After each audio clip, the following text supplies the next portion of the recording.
We got freedom to gain, we feed them the game. Turn on the freedom exchange, we freeing your brain. They trying to shackle your mind, no half of us blind. Remember the past, but never go backwards in time. The ancestors lived through us, they help us build a model community. New Africa is soon to be. So tune in to Sister Marsha, Mujahideen, Imam Bilal, to get your cultural enlightenment now. Welcome back to another edition of New Freedom Exchange, your cultural expression for social dignity and community empowerment. I'm your co-host, but tonight I'm actually the only host that'll be on tonight. My name is Mujahideen Muhammad. Normally I'm here accompanied by Sister Marsha and Imam Bilal. They are both on assignment, last minute thing, so it kind of got double booked. But alhamdulillah, we do have our guests here. We're looking forward to having a productive conversation. Husband and wife duo. They have their work and they have their togetherness. So inshallah, we'll tap into that. We just want you all, for those who are here, just let us know where you're watching us from. You can put in the chat where you're watching us from now and in the future. If you see this on the replay, we always like to see where our viewers are coming from. It just gives us some scope of where the voice is touching. So we're thankful for you all for that. We do have a few announcements. We'll get our announcements out the way on the front end so we can focus on the show as we go in. Number one announcement we have coming up in Detroit, actually in a few weeks, one of our dear brothers, Salahuddin Mahdi, he has his play that's getting around pretty good called True to My Religion, the stage play. He'll be at Mary Grove College. That's 8425 West McNicholas Road in Detroit, Michigan. That's Saturday, February 4th. The show time is at 7 p.m. and the tickets, I think, are $45. So you could check that out on Eventbrite. Also, we have a fundraiser, a family that's in need. I'm going to put the link in the comments as well, but I'm also going to bring it up on the screen just for you all to see. Here we go. It says good people experiencing hard time. So they're asking for you all to give donations. This was organized by Yasmina Marie. Assalamu alaikum. Sister Stacy and brother Idris, along with their two children, could use the help of the ummah, that is the community. Brother Idris has been a stable provider for decades. He is normally one of the ones that reaches out and helps others. In the fall of 2022, he experienced an emergency medical issue and has been unable to work since then. His doctors anticipate that he will never be able to return to his profession due to his medical status. Sister Stacy was employed working part-time from home while also being a homemaker for their family. As Brother Idris was able to provide, in August she was in a serious car accident. The family car was totaled and she suffered significant head trauma. Due to the head trauma, she was unable to look at computer screens, TV screens, her phone, or other electronics for about 3 months. This caused her to lose her job as well. SubhanAllah. In efforts to make it through these challenges without asking for help from others, the family has depleted their savings, applied for rental assistance and SNAP benefits, and worked whatever small jobs they can. Both Brother Idris and Sister Stacy are actively seeking full-time employment and are unlikely to be in such financial straits for long, inshallah. However, they are currently facing eviction and must pay half of what they owe by Monday, January 23rd, 2023, in order for the eviction to be canceled. Inshallah, this assistance from the Ummah will give them the boost they need to maintain a safe and stable home for their precious daughters while they work to regain their footing. May Allah reward you for any amount you can give, any du'as or other assistance you can offer, and any good you intend. Ameen.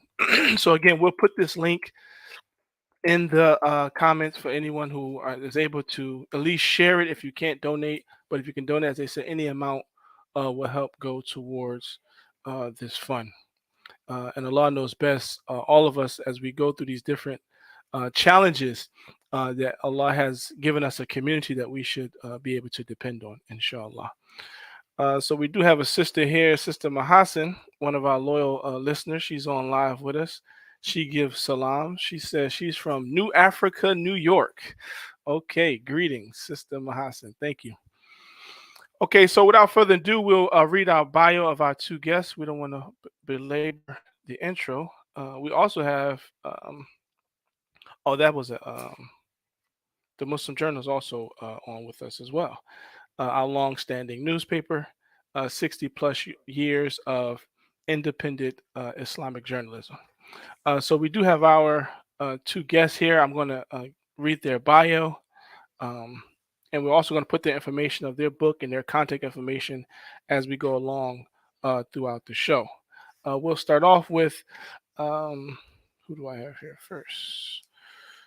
Masood. We had a little chat beforehand on the pronunciation of it, but we'll just keep it basic today. Masood Abdul-Haqq is the co-owner and COO of Peace of Mind.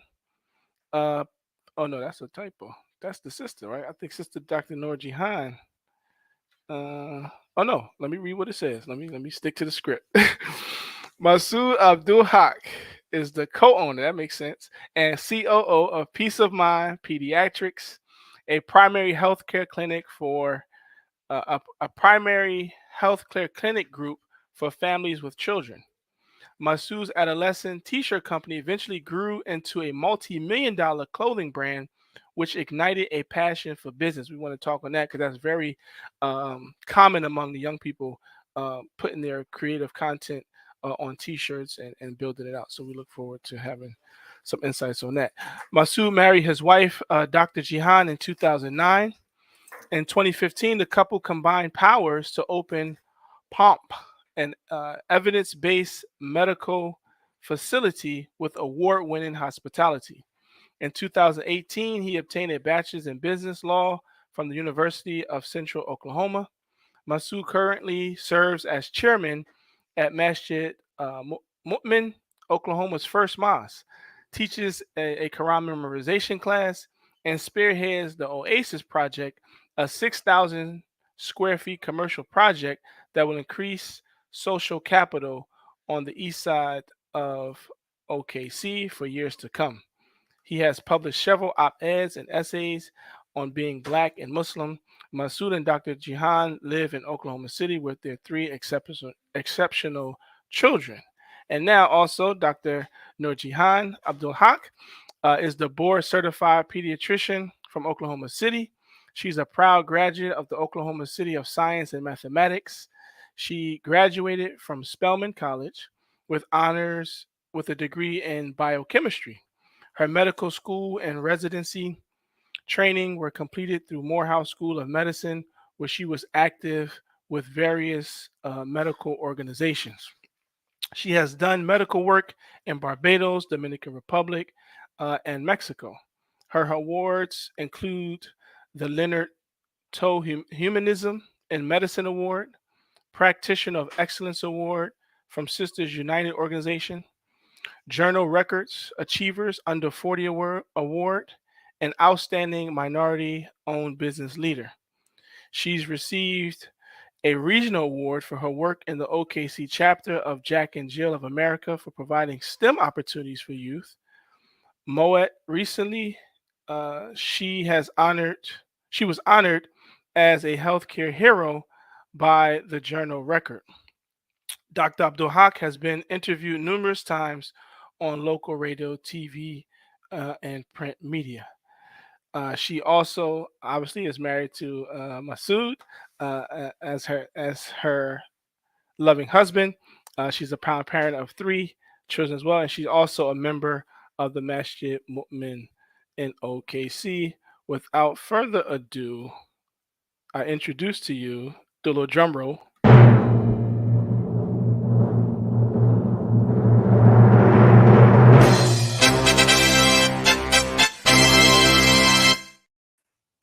The the yin to her yang, and all that good stuff. Welcome, welcome, welcome. Assalamu alaikum. Walaikum assalam. Thank you all for joining us. We glad you all were able to be with her tonight. Again, I'm sorry we don't have the whole team to give you all the energy, all the new freedom juice, but we're thankful for you all for joining us. Welcome. Alhamdulillah. Thank you for having us. Excellent, excellent. I did the extensive bio. I did the reading. Normally we cut it short and we ask you all, how would you all introduce yourself? But we wanted to give you all that credit because you all are doing dynamic work out there on behalf of yourself and your family, but also on the Muslim community and the African American community. But just give us a brief intro of yourself. We'll start with you, Imam. Who, me? I'm the Imam. You the Imam tonight. Everybody was gonna make me an Imam, man. I've been ducking that. I was proud of Bilal for going ahead and embracing the Imam Bilal title. It's a good look for him. So You know it. Kudos. It sounds like he's making big moves in his life. I'm sad that him and the other co-host couldn't be on. But I mean, you said a mouthful there, man, and I don't want to talk about myself too much. I would guess the only thing that's not really in that bio that was submitted to you was that I'm also the chairman of the board at CARE Oklahoma, or the Council on American Islamic Relations. Okay. And I mean, you guys are probably familiar with CARE's work. You know, I like what they stand for, at least here in this state. You know, so it allows me to kind of have a finger on the pulse of the politics of the state, as well as the, you know, kind of help to shape the Muslim community and the path going forward for the Muslim community in Oklahoma. So I definitely wanted to shout out CARE Oklahoma, because we do great work over there too. Alhamdulillah. Alhamdulillah. Dr. Noor. Only thing I'd add is I helped to create and open up a free clinic for the uninsured called the Clara Community Health Center here in Oklahoma City. And yeah, I mean, that's enough. I'm in a lot of stuff, but that's not necessary.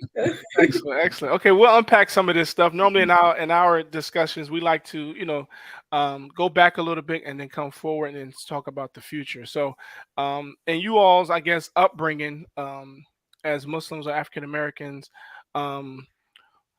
your relationship. How did you all meet? You know, how did you all? We're not going to turn this into a relationship show. I know it's a lot of that stuff already out there, but just for the context of the conversation. Well, definitely, I would encourage you, if they buy Masood's book, Chapter 17 will tell you all about it. Good plug. But, nice plug. But basically, we met at a game night. That's where we first saw each other, and then we just kept seeing each other at actually Muslim-sponsored events. And so it's eventually just kind of started to talk, met our families and everything, and realized it worked very well. Did our premarital counseling very quickly. We had 2 imams, you know, all that good stuff. So those events do actually work. 100%. But you can't call it a marriage event, though. That's the thing. Okay. If it would have been called a singles event, I probably wouldn't have gone. It was a game night. You got to remove any kind of stigma of like possible thirst. You know what I mean? It's just like, hey, come out, kick it, meet your fellow Muslims who want to hang around other Muslims, and then, you know, let whatever happens happens. So you said the thirst part, but is it also like the fear of commitment too? Like, is that also like a? I think it's stigma. It's stigmatized. You know, it's like, oh, you going to single. It's kind of like people being able to see your Tinder account. You know what I'm saying? Like, like they can see that you're interested in. You know what I mean? I don't know. I think that I mean, we actually did go to one. It was like Muslims for Marriage conference, but we were already like intended, and we had a date and everything at that point. We were just kind of going to get some advice, but yeah, I think that just social settings that are welcoming to everybody, and it's a halal place where people can interact with each other, observe how other people, you know, react to people. Because it's one thing, like if you think that somebody is attractive or something like that, but then you see that the community in general might not be rocking with them, then that might be a red flag, you know. So seeing how other people interact with them and seeing how they treat other people, it doesn't even have to always be, you know, the conversation, the one-on-one conversation. Sometimes it's just being able to see how somebody carries themselves, and that can be enough to spark the interest. And I would add, in those events, if single brothers only come, with single brothers, it's going to give you a much different perspective than if they come with their friends, right? Because I want to know, well, who are your married friends too? Because if I marry you, who are the sisters, or vice versa, that I might now become friends with? And do I rock with these people? Are these my people? So, any advice to the young people or people that are trying to get married or remarried before we transition to the next phase? Huge proponent on premarital counseling. Definitely take the time. Like if you are trying to build with somebody, because it's like your business partner for life, regardless of if you start a company with this person or not. Like, your finances are intertwined. All of your decisions are intertwined. So you want to make sure that you're doing your due diligence, just like you would before you start any other business. You want to have a full understanding of what this person's expectations are, what this person's, tendencies are, how their spending habits are, what they see in the future. It can't just be, oh, she's pretty, or oh, he's handsome, oh, I like the way he, whatever. You've got to be able to run it through the proper channels, run it through third parties, people who are trained to spot certain things, ask certain questions, and get all that stuff out there. And then you have a contract that reflects, the best of times and the worst of times. So if worse come to worse and you have to separate, then the terms of that separation will have already been drawn out during a more a happier time. So you're not having to go through the back and forth. So definitely a proponent of, if you do see somebody you like, go through the proper channels, go check with her Wakil. Don't be sending her DMs and staying in her inbox and avoiding, the tough conversations with the men who represent her. Dr. Noor? I think that's pretty. Oh, solid. Hey. One thing I'd add is just be willing to communicate and, to realize that it's going to take your own self-work. A sister posted earlier today about marriage isn't hard. It just makes you reflect on your own self and also see parts of yourself you may not like, and may see parts of someone else you may not like. But are you willing to work on those things so that you can actually become better individuals? Shout out to the Arena Farouk from Blourish. Right on. So, as individuals, and now you all are a family, and you all are part of a community. Can you all talk about your community out there? OKC. I haven't been out there yet to visit the landscape. I guess as far as west as I've been, I actually been at OKC, but I didn't get a chance to go around yet. But can you talk about you all's community, Muslim community out there? Yeah, I'm actually here. I'm from Oklahoma City. I was born and raised, but then I lived in Atlanta for 12 years. But we've always been a smaller community. We actually had the first Islamic school. We used to have bakeries, all those other things. Of course, with over time, a lot of things have changed. But again, a smaller community. We are working on these huge projects, which I'll let Masood talk about since he's over those things. Our free clinic is actually was the space that we rent, and the idea for it actually was from the masjid. So we just keep it separate so that, it's easier to run. Like, the masjid board isn't trying to run a clinic. And so we have separate boards, which I'm the chair of. And so we've been implementing a lot more classes and a lot more things to really try to, make the community a nice, welcoming place for people to come to. Something like that. Yeah, I would add that Marsha was founded under the Nation of Islam, actually, and they converted with the rest of the people who came over with Imam Muhammad. So we definitely try to stay in line, in lockstep with the rest of the broader national Imam Muhammad community. We have, excellent communities near us in our section. In Arkansas, in Dallas, in Houston. So, we've hosted Southwest sectionals, like conferences here as well. And we've had imams such as Imam Suleiman Hamid, Imam Tyree Boyd out of Houston, and Imam Omar Shakir out of San Antonio come and speak. Sharif Abdul Malik has come and he delivered a keynote speech for one of our events. So, we try to stay locked in with the broader national community. As Jihan mentioned, we, relatively small, and, we want to continue, the tradition of keeping community life and making community life go forward. So, we do what we can to make sure that our children have activities, have classes, things that make Islam near and dear to their heart, so that when they inevitably go out into the dunya, into the world, that it feels like home. It feels like a place that they want to come back to, and not a place that's judgmental or cold, or that isolates them or doesn't listen to them. Because we've had our own experiences, growing up Muslim, that have informed us and allow us to know that, the rigidity doesn't maintain those Muslim and family ties. It's the love, and it's the care, and it's the social interaction that takes place within the community. So we just try to embody those things and continue to grow. Make dua for us. I mean. But I mean, you said a lot there, and I really appreciate that level of awareness, social awareness, as well as community awareness, to be intentional about that, right? Because our communities can't just be that just because we want it. As you mentioned, Dr. Jihan, when you said you all have intentionally separated the clinic from the masjid, so there could be a separation of responsibility as well as authority, and so that's very how would you say, commendable, because a lot of our communities, especially in bigger areas where we have a lot of different people that come in and out of community, some of that stuff gets convoluted, and it brings a lot of confusion among a few people, but then it spills over to the general community, and then you don't have the same type of synergy with everybody in one accord.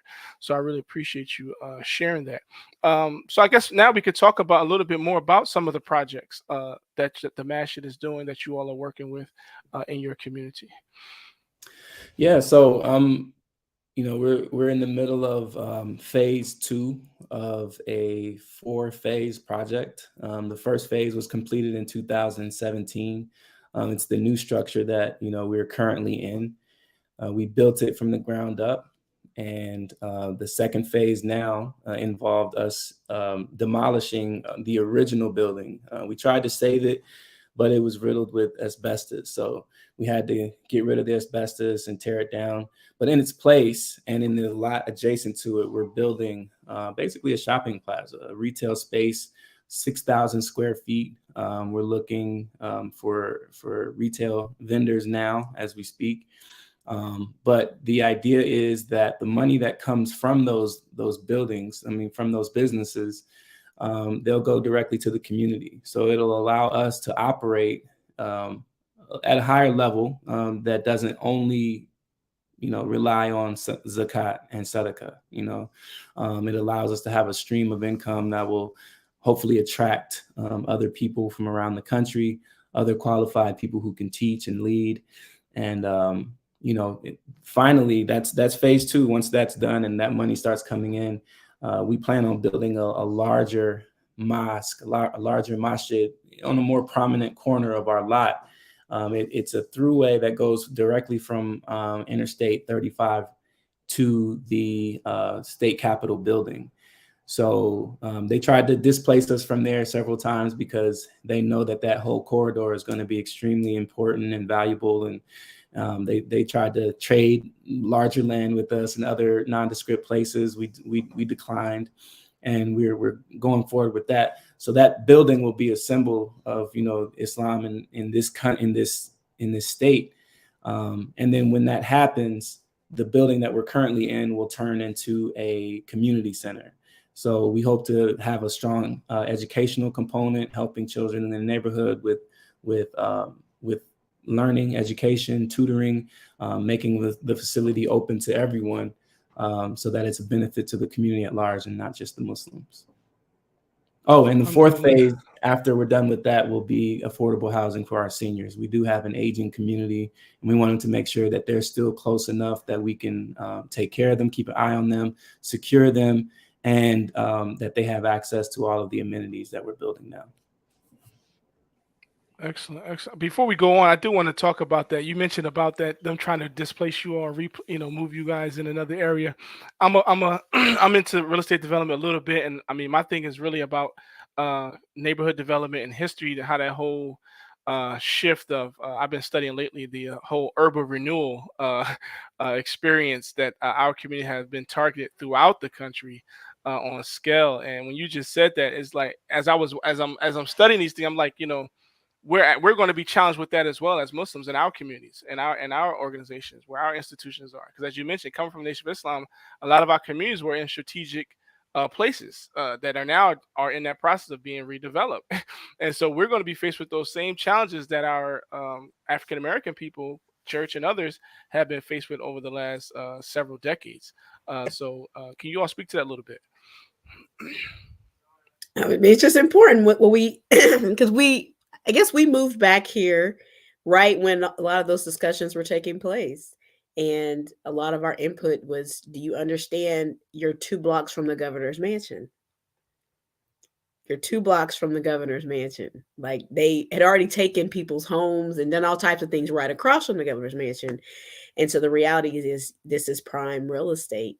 And I don't blame them because, the rich want the prime land to stay richer, but it's very important that even when there's higher, bids and people are offering you more money, that we remain steadfast because our ancestors, our pioneers worked really hard to establish us in a lot of these places. And so, yes, we lost land and we didn't get as many perks. And it has taken us a lot longer to get where we need to be. But alhamdulillah, if it's meant to be, then it'll be. And so I think that it's important that we don't give up on those things. My father actually owns a building down the street from our masjid. It used to be a skating rink, and he used to pay the teachers' salaries for the school through the skating rink back in the late 70s, early 80s. And everyone tries to buy his building. Every year someone tries to buy the building and he will not sell it. And so we were always like, well, Dad, I mean, you're not even using it.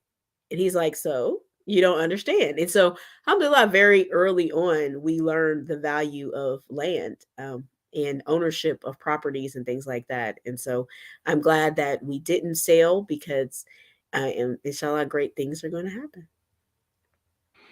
And I just want to say for the record, the adjacent lot that I referred to, we did acquire it from Akura, which is the Oklahoma City Urban Renewal Authority. So just full disclosure there, they took us through a lot of measures. They have a financial fitness test. There's a $25,000 application fee, non-refundable. So even if you don't get the land, you're out of that 25 grand either way it goes. So your plans have to be right. Your pitch has to be right. Your relationships have to be right, everything. But alhamdulillah, like that's good, for growth, because now, we have that stuff together. We understand what it takes. And if the next person needs it, we already have it ready to go. So it's definitely a learning experience. And one of the questions that I get a lot, I moved here from Atlanta. I'm from Atlanta, obviously. And people, I'll say, they have Black people in Oklahoma, right? Like they say that all the time. And it's interesting because everybody talks about Black Wall Street, but they don't realize that Black Wall Street is in Oklahoma. So it's like, yes, we have Black people in Oklahoma. We've got literally the richest Black history in America. And the thing that everybody thinks is that when they dropped bombs and they burned Black Wall Street, that is what ended Black Wall Street, but that's not the case. They actually rebounded from that, built it to be even stronger and even more prosperous. And it was integration that killed Black Wall Street. It was urban renewal, building a highway straight through Black Wall Street that killed Black Wall Street. So it just speaks to the power of togetherness and understanding your worth and your value. And we hope to just continue to uphold those ideals and learn from those lessons, as we continue to build and grow. So y'all are really like living legends, living giants. So we got to go right into the book with that one, man. That was just a nice little alley-oop right there. So this new project that you have, the Giants in Our Midst. Talk to us about that. Yeah, so the Giants, and I love the way you said "our" because it's called My Midst, but it's all of us, right? And that's the central question. That's what I'm trying to get people to ask themselves. Is like, how do I appreciate the people that are in my circle, or the people who I have access to, the people who have a proximity to? It's an exercise in gratitude and in seeking the best in people. The project was born it was February 1st, 2020.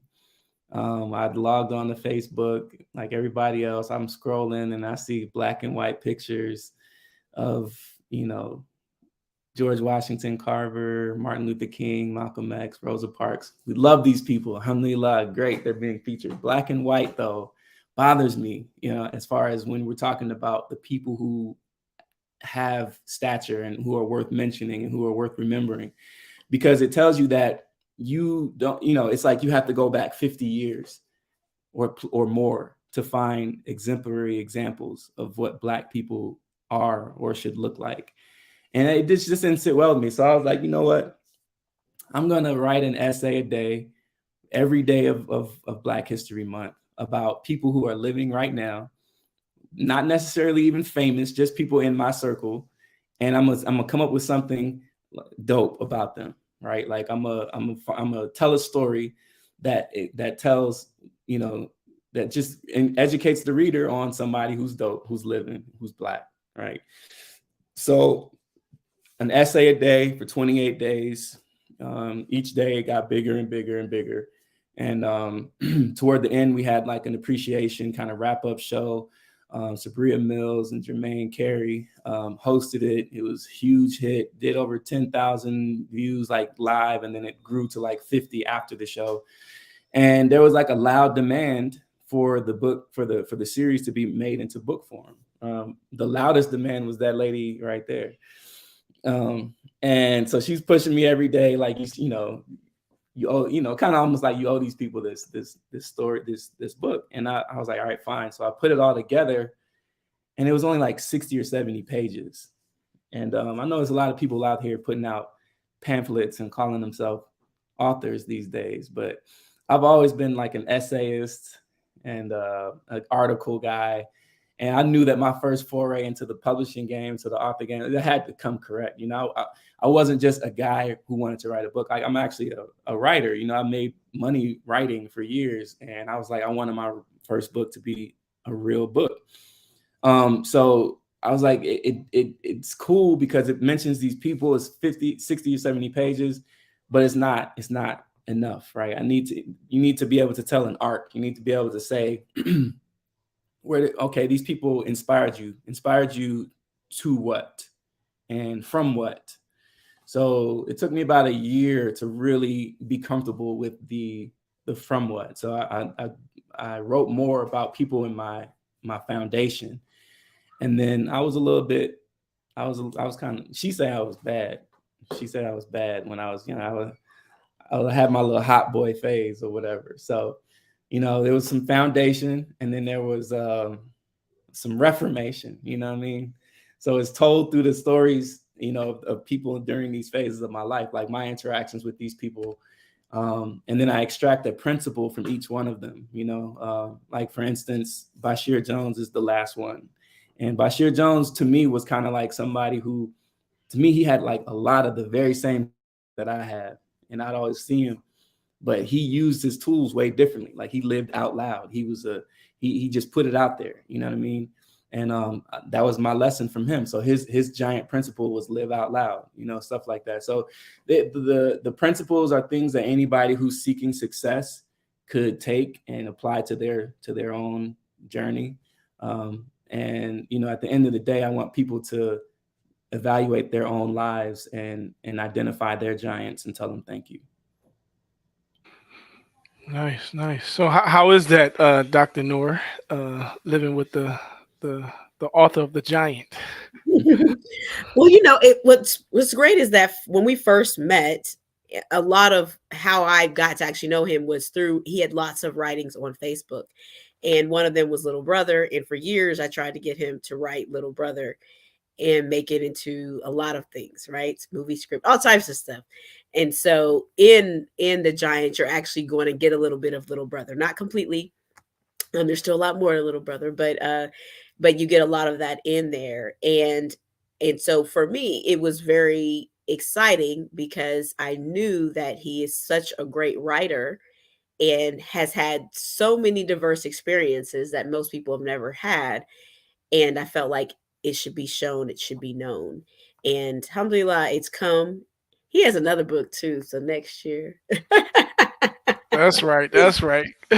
Inshallah. And inshallah, just, he'll just be able to continue to keep, putting out these quality works of art, in my opinion. And I tell people all the time that we have to not always, put ourselves into like a little pigeonhole either, and say, oh, well, you're Black and you're Muslim, so the book should be marketed to only Black Muslims. I'm like, no, anyone and everyone needs to learn these experiences so that we can better, know how to interact with one another and even understand where people have come from, because our backgrounds are very different. But learning about his background and when he was writing about them, I'm like, okay, I really understand you a lot more, and I understand the community that he was a part of. Because when I moved to Atlanta in 2000, that was like right after the stuff with Imam Jamil Al-Amin. And so the West End Community Mosque is actually the closest one to Spelman. And so it was just a completely different like situation than what I had been used to growing up in the Wadathe Muhammad community. And so, to be honest with you, I don't think I completely understood even all of my experience and things like that until I met him, and also got to meet Imam Jamil Al-Amin's son and wife and things like that. Then I better understood like a lot of that information. And I think that those are important stories to share so that we can better understand. Excellent, excellent. Well, I appreciate that connecting that motivation that you see in, or that giving him that motivation that you see the value of his work. And I know as Muslim Americans, African Americans, and as just as people in general, we want to put our best foot forward and make our mark in the intellectual space. And so I appreciate you for doing that and bringing that about. Here's a quick picture of the book here. Let me move this out the way so you can see the whole picture. Get your order. This is on the website. The website is MasoodAbdul-Haqq.com. As you saw going across the screen. I'll put it back up. But it's also an Audible, and the Audible rocks hard. So we're letting people know that because Masood got to really use his voice, his shortyisms, as I call it, and all of those things. So when you read it, it's a lot different than when you hear it. I did hear that clip that he teased us with. I'm about to go find that real quick. But go ahead. Yeah, I'm up to 3 now, and it's always interesting. It's interesting how people receive it, and then once you're done with the work like that, then it's out in the world. It's y'all's now. It's not even mine. But I'm always interested in hearing like how people perceive it, because I'm just trying to be as honest as possible. My last name is Abdul-Haqq. It means servant of the truth or slave of the truth, even depending on your interpretation. So it's always kind of been like an edict for me, like a mission statement for me. And as long as, I'm being as honest as I remember, then I've been good with putting it out there, because it's so much, so many Black Muslims, especially men, the only works that we're comfortable with putting out are extremely academic works. And like artistic things is like we're hesitant because we're afraid of backlash or how it'll be received or what will this person say, or it's not a book on Islam. You know what I mean? It's a book on appreciation, gratitude, recognition. From the standpoint of a Muslim person, a very flawed Muslim at that. I'm not trying to present myself as some standard. I'm actually trying to present myself as someone who is flawed and has survived the choices that I made, some some poor choices and some missteps. And I think that that's what is necessary. We have a disconnect between, leadership and youth, because we try to be perfect. We try to hide our faults to a fault, as opposed to, what one generation to the next is supposed to do is, hey, I went through that, so you don't have to go through that. So there are elements like that in the book. And then there are, just very frank descriptions of, what it was like to be Muslim growing up in America, and what some of the tactics that were used from the older generation, the pioneer generation, as they were experimenting. And a lot of times it was experimenting because they didn't know, they had their own things, and they had their own, nuffs and their own families that, felt like they turned their backs on them, on their culture and all this kind of thing. So they were dealing with a lot. So they weren't going to get every single thing right. But our responsibility is to get a little bit more right. You know what I mean? And I feel like the griots, the writers, the people like that are the ones who can preserve certain parts of history. And then it allows conversation, and it allows people to figure out how can we improve or continue to build on the things that were great, which was numerous things, and how do we eliminate some of the stuff that didn't quite work, and that's all I'm trying to do. It's like a letter to my descendants. Excellent. Well, I was going to ask you, actually, as we close, I was going to ask you to make some comments too, which you just already made comments to. The theme today that the event that Sister Marsha is a part of is we had interviewed them last week, some of the organizers with Imam Siraj, and they were talking about accepting more responsibility, the next generation getting ready for leadership transition. So as you just share what you shared, that's definitely the time that we're in right now. So any closing remarks or anything you like to let our listeners? We're going to call this part one because we can't let y'all come on the platform and only get me. Yeah, we got to give y'all the whole team. So we're going to bring y'all back on me. We're going to bring y'all back, inshallah. And we call it New Freedom February, African American History Month. So we'd like to bring you all back for part two. If your schedule permits. I know y'all busy. So any closing? Yeah, go ahead. I'm sorry. Oh no. I was obviously I'm a pediatrician, physician, and so I guess just kind of my closing remarks were just gonna simply be, in those spaces and in the communities in which you all do have our opportunity to really give back and help. It's really important that we do those things. We're seeing so many children who have no food, who go to sleep hungry, have no coats, things like that. Bullying is a huge issue. And I really feel like it's time for us to all start back into the mentality of it takes a village, and to try to do what we can. Recently, we've been giving out coats and shoes and meals, and to see the smiles and the gratitude for something so simple that I think that a lot of us have forgotten about. And I just want to really encourage us to do that. And if you are in a city that can have a free clinic or do health fairs or do things like that, please do so, because unfortunately, we have a demographic that often is afraid to go to the doctor, and we're losing a lot of our pioneers and young people to chronic illnesses that are preventable. And so, of course, another day, of course, we can always talk about how we should be eating. That's a whole other story. But just reminding us to do more so that we can actually help with the longevity of good health, instead of people just living to be older. Because one of the things I know, Bilal, he's not here, but Bilal is a graduate of Lincoln University, which was the university that my grandfather graduated from. And my grandfather right now, I think, is the oldest living Lincolnite. I guess that's what they call themselves. He's 101.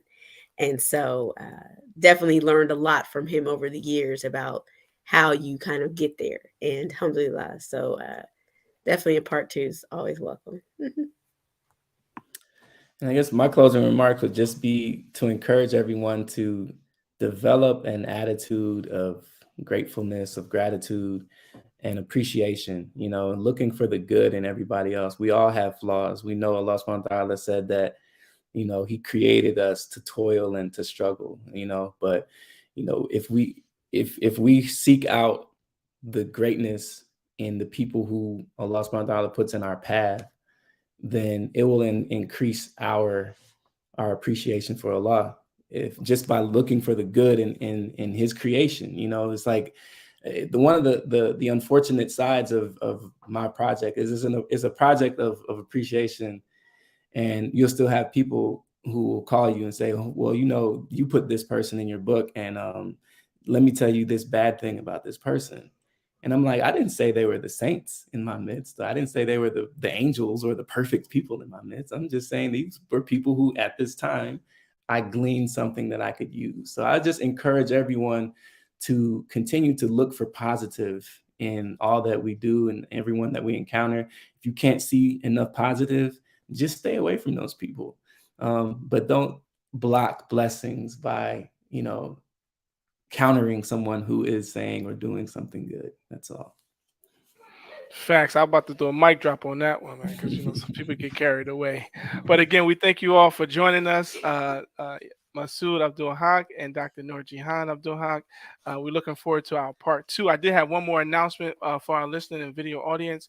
We do have what we're calling the Youth and Young Adult Town Hall, the State of Faith for the Next Generation. It'll be on Zoom, so we need you all to register. We'll put that link also in the chat. We're looking for age groups, the teenagers, as well as the young adults from 19. I think they're going up to 25 or 30. I'm not sure, but check into that in the near future. So again, we appreciate you two for coming on, sharing with us your experience, your motivations, your insights. And we're looking forward to much success and coming out there to OKC for sure. It was funny when you mentioned that thing about the Black Wall Street. There's a brother in our community, Imam Abdullah, Shahid Abdullah from New Jersey. He actually did a whole study on how not just Black Wall Street, Oklahoma, but I think you guys had over like 80 or 60 something cities in the state. And so the month is coming up, African American History Month. We're calling New Freedom February. So tap into that and let us not forget the struggles and the triumphs of our community and our people, because we're going to be faced with those same challenges or similar challenges that we're going to also have to triumph through. But until next time, we greet you all with the peace of peace. Assalamu alaikum. Thank you. Wa alaikum salam. Thank you.